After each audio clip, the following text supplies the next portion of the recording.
দরকার ওই ঘাটে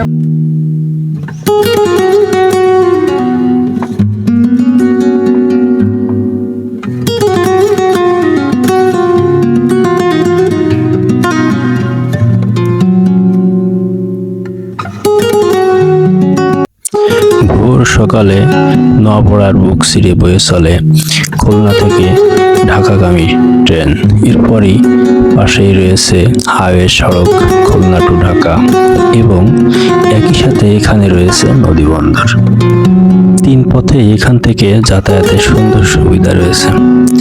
ছবিতে তাকে দেখতে পাচ্ছি, ইনি হচ্ছে বাচ্চু ভাই। ইনি নওপাড়া ফেরিঘাটে সাধারণত খেয়া ভাই।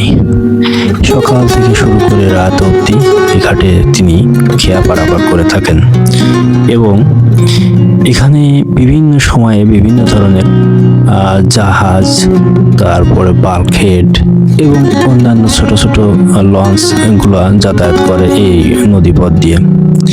তো নওপাড়া, আমি কথা বলছিলাম নওপাড়া নিয়ে। নওপাড়া আসলে যশোরের অভয়নগর থানায় অবস্থিত।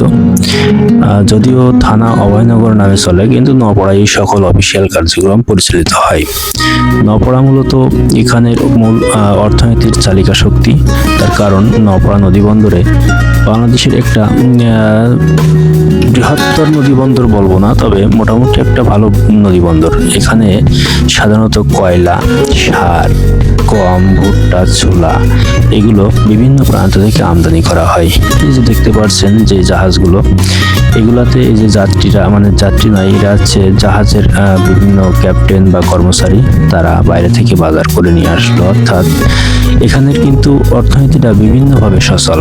জাহাজে শ্রমিক, অর্থাৎ এখানে যখন পণ্য আমদানি হয়, এই অঞ্চলে কয়েক লক্ষ শ্রমিক কাজ করে এই জাহাজগুলোতে, যারা কিনা জাহাজ থেকে সার, গম, ছোলা, ভুট্টা বা অন্যান্য পণ্যদ্রব্য আনলোড করে।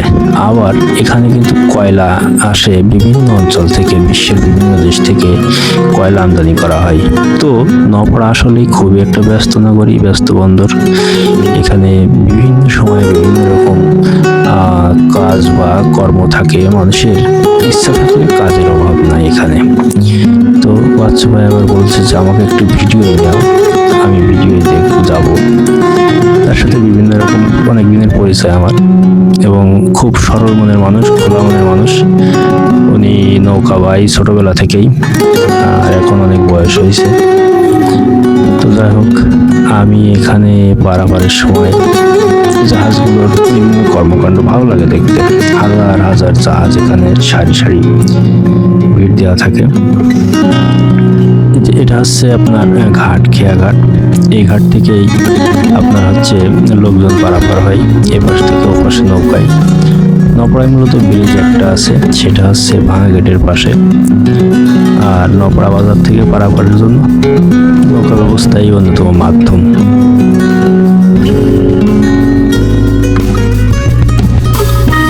এই যে জাহাজ থেকে পণ্য খালাস হচ্ছে, এগুলা কয়লা খালাস হচ্ছে সম্ভবত। এই কয়লাগুলো কিন্তু আবার একটা ড্যাম্পে স্তব করে রাখা হয়, সেখান থেকে দেশের বিভিন্ন প্রান্তে চলে যাবে। ট্রাকে লোড দিয়ে সারা বাংলাদেশে এখান থেকে কয়লা সাপ্লাই হয়। আর এই সকল ব্যবসার সাথে কিন্তু হাজারো মানুষ জড়িত। লক্ষ লক্ষ মানুষের কর্মসংস্থান প্লাস তাদের পরিবারের আহারের ব্যবস্থা হয় এই সমস্ত কাজের মাধ্যমেই।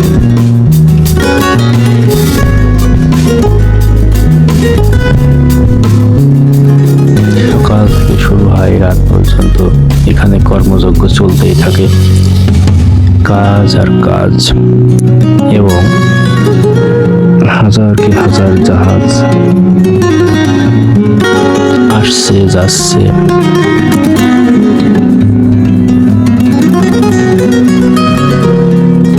তো এইটাই আর কি নওপাড়ার বন্দরের অঞ্চলের জীবন। এখানে মানুষ খুবই ব্যস্তময়, খুবই কর্মময় এবং বিভিন্ন সুযোগ সুবিধা নিয়ে এখানে বেশ মোটামুটি একটা ভালো উন্নত অঞ্চল বলা যায়।